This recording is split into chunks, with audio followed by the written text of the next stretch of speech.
ভিডিওর শুরুতে সবার প্রতি রইল আমার সালাম, আসসালামু আলাইকুম। আশা করি আপনারা সবাই ভালো আছেন। গত ভিডিওতে আমি আলোচনা করেছি কভার পেজ অপশন নিয়ে। আজকে আমি আলোচনা করব ব্ল্যাঙ্ক পেজ অপশন নিয়ে।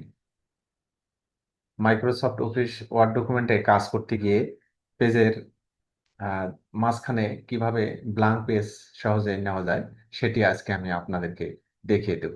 আমার ভিডিওটি যারা দূর দূরান্ত থেকে দেখতেছেন সবার প্রতি রইল শুভকামনা। ব্ল্যাঙ্ক পেজ অপশনের কাজ করা খুব সহজ। সামনে স্ক্রিনে দেখতে পাচ্ছেন আমি কিছু লেখা সহ একটি ওয়ার্ড ডকুমেন্ট ওপেন করেছি। আমার এখানে আমি জুম আউট করে দেখব, 5টি পেজ লেখা সহ নিয়েছি। 1, 2, 3, 4, 5। 5টি পেজ আমি লেখা সহ নিয়েছি।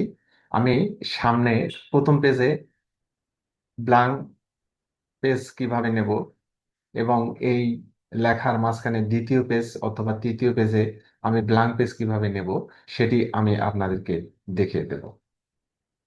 জুম ইন করব, এরপর উপরে একটু মাছটিকে নিয়ে যাব। আমি প্রথম পেজের প্রথমে আমি কার্সারটিকে রাখলাম, এই যে আমি এখানে কার্সারটিকে রেখেছি। এরপর আমি মাউসটিকে ইনসার্ট ট্যাবে নিয়ে যাব। ইনসার্ট ট্যাব, এখানে একবার লেফট বাটন প্রেস করব। লেফট বাটন প্রেস করার পর নিচে পেজ গ্রুপে মাউসটিকে নিয়ে আসবো। পেজ গ্রুপ এর উপরে আছে blank page. Blank page option আছে, এই যে ব্ল্যাঙ্ক পেজ অপশন, এখানে একবার মাউসের লেফট বাটন প্রেস করব। তাহলে এই যে দ্বিতীয় পেজে আমার লেখাগুলি চলে আসছে এবং প্রথম পেজটি আমার ব্ল্যাঙ্ক পেজ হয়ে গেছে। আমার পেজ হয়ে গেছে এখন 6টা, 1টা, 2টা, 3টা, 4টা, 5টা, 6টা। আমার প্রথম পেজটি হয়ে গেছে ব্ল্যাঙ্ক পেজ এবং প্রথম পেজে যে লেখাগুলি ছিল সেগুলো সব দ্বিতীয় পেজে চলে আসছে। এরপর আমি তৃতীয় পেজে ব্ল্যাঙ্ক পেজটি নেব কিভাবে সেটি আমি দেখাবো। 3 নম্বর পেজের এখানে কার্সারটিকে আমি রাখবো। আমি 3 নম্বর পেজটিতে একটি ব্ল্যাঙ্ক পেজ করব। এরপর একইভাবে আমি মাউসটিকে এখানে নিয়ে যাব, ব্ল্যাঙ্ক পেজ, এখানে একবার লেফট বাটন প্রেস করব। তাহলে 3 নম্বর পেজটি আমার ব্ল্যাঙ্ক পেজ হয়ে যাবে। এই যে 3 নম্বর পেজটি আমার ব্ল্যাঙ্ক পেজ হয়ে গেছে। ব্ল্যাঙ্ক পেজ হয়ে গেছে। একইভাবে আমি যদি এই 5 নম্বর পেজের পর একটা ব্ল্যাঙ্ক পেজ নেই, আবারও আমি মাউসটিকে 5 নম্বর পেজে নিয়ে যাব। আমি 5 নম্বর পেজে নিয়ে আসছি। আমি 5 নম্বর পেজের এখানে সামনে আমি আমার কার্সারটিকে রাখছি, এই যে কি রুলস এর সামনে কার্সারটিকে রাখছি। এরপর আমি মাউসটিকে ব্ল্যাঙ্ক পেজ অপশনে নিয়ে যাবো, একবার লেফট বাটন প্রেস করব। তাহলে 5 নম্বর পেজের, হ্যাঁ, 1, 2, 3, 4, 5, 5 নম্বর পেজটিতে আমি ব্ল্যাঙ্ক পেজ হয়ে গেছে। এরপরে আমার শেষের পেজে যদি আমি, শেষের পেজের পরে যদি আমি একটা ব্ল্যাঙ্ক পেজ নিতে চাই, সেক্ষেত্রে আবারও মাউসটিকে আমি একবারে শেষের পেজে নিয়ে যাব। শেষের পেজের সামনে এই যে এখানে নিয়ে এসেছি। এরপর এই সামনে আমি কার্সারটিকে রাখছি, কার্সারটিকে রেখেছি। এরপর আমি মাউসটিকে ব্ল্যাঙ্ক পেজ অপশনে নিয়ে যাব, এখানে একবার লেফট বাটন প্রেস করব। তাহলে আমার শেষের পেজের সামনেরটাও ব্ল্যাঙ্ক পেজ হয়ে গেছে। এভাবে আমি একাধিক ব্ল্যাঙ্ক পেজ নিতে পারবো, এখানে আমি 2টি ব্ল্যাঙ্ক পেজ নিতে পারবো। শেষের পেজের সামনে আমি 2টি ব্ল্যাঙ্ক পেজ নিতে পারবো। নেব কিভাবে এটি আমি দেখাচ্ছি। আপনারা যারা নতুন আমার ভিডিওটি দেখতেছেন তারা চ্যানেলটি সাবস্ক্রাইব করবেন, আর ইতিমধ্যে যারা সাবস্ক্রাইব করেছেন তাদেরকে অসংখ্য ধন্যবাদ। এরপর আবারও এই শেষের পেজের সামনে এখানে কার্সারটিকে রাখবো, যে কার্সারটিকে আমি রাখছি। এরপর আমি মাউসটিকে ব্ল্যাঙ্ক পেজ অপশনে নিয়ে গিয়ে একবার লেফট বাটন প্রেস করবো। তাহলে আরেকটি ব্ল্যাঙ্ক পেজ হয়ে গেছে।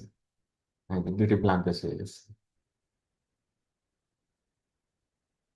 এভাবেই পেজের মাঝখানে, আহ, 2 পেজের মাঝখানে ব্ল্যাঙ্ক পেজ আমরা নিতে পারবো, একাধিক ব্ল্যাঙ্ক পেজ নিতে পারবো। এই ব্ল্যাঙ্ক পেজগুলি এখন আমি ডিলিট করব কিভাবে সেটি আমি দেখাচ্ছি। আমি একবারে উপরের পেজে যাব। উপরের পেজে যাব। এখানে আমি পেজগুলি বিভিন্নভাবে ডিলিট করতে পারবো। আমি এখানে প্রথমে আমি কার্সারটিকে রাখছি। এই যে কার্সারটিকে এখানে রাখছি। এরপর আমি ডিলিট কিবোর্ডে ডিলিট কিতে প্রেস করব। এই যে, তাহলে প্রথম পেজে, দ্বিতীয় পেজে যে লেখাগুলি আছে এগুলি প্রথম পেজে চলে আসছে। এই যে প্রথম পেজে চলে আসছে।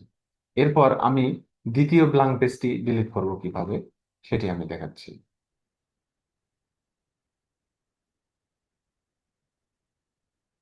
এখানে আমি কার্সারটিকে রাখলাম। এই যে আমি কার্সারটি রাখছি, দ্বিতীয় পেজের প্রথমেই কার্সারটি রাখছি। এই যে, একইভাবে আমি কিবোর্ডে ডিলিট কিতে প্রেস করব, তাহলে আমার এই দ্বিতীয় পেজের লেখাগুলি চলে আসবে। এই যে দ্বিতীয় পেজের লেখাগুলি চলে আসছে। এরপর আমি আরো একভাবে ব্ল্যাঙ্ক পেজ ডিলিট করা যায় সেটি আমি দেখাচ্ছি। আমার তৃতীয় পেজ ব্ল্যাঙ্ক পেজ আছে, এটি আমি ডিলিট করব কিভাবে। এই যে চতুর্থ পেজের চতুর্থ পেজের কি রুলস, এর সামনে আমি কার্সারটিকে রাখলাম। যে সামনে আমি কার্সারটিকে রাখলাম। এরপর আমি কিবোর্ডের ব্যাক স্পেস প্রেস করব, যে তাহলে একবারে উপরে পেজে চলে আসবে। আবারও আমি নিচে যাব।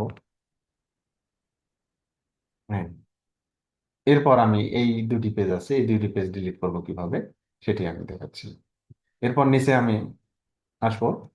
নিচে এসে এই লেখার সামনে, অর্থাৎ শেষ পেজে যে লেখাটা আছে এই লেখার সামনে আমি কার্সারটিকে রাখলাম। রাখার পর ব্যাক স্পেস চাপ দেব, একবার, দুইবার। ব্যাক স্পেস চাপলে এটা চলে আসে। কিবোর্ডে আমি ব্যাক স্পেস চাপলাম। এই যে আমি পেজগুলো, আর দুইটি পেজ আছিল ব্ল্যাঙ্ক পেজ দুইটি ডিলিট হয়ে গেছে। এভাবে আমি আহ, একাধিক ব্ল্যাঙ্ক পেজ নিতেও পারবো এবং খুব সহজে এগুলা বাদ দিতেও পারবো। আশা করি ভিডিওটি আপনারা বুঝতে পারছেন। ভিডিওটি যদি ভালো লেগে থাকে লাইক কমেন্ট শেয়ার করবেন, অপরকে দেখার সুযোগ করে দিবেন। পাশাপাশি আপডেট ভিডিও পেতে চ্যানেলটির বেল বাটনে ক্লিক করবেন। দেখা হবে পরবর্তীতে নতুন কোনো ভিডিও নিয়ে। সে পর্যন্ত ভালো থাকবেন। আসসালামু আলাইকুম।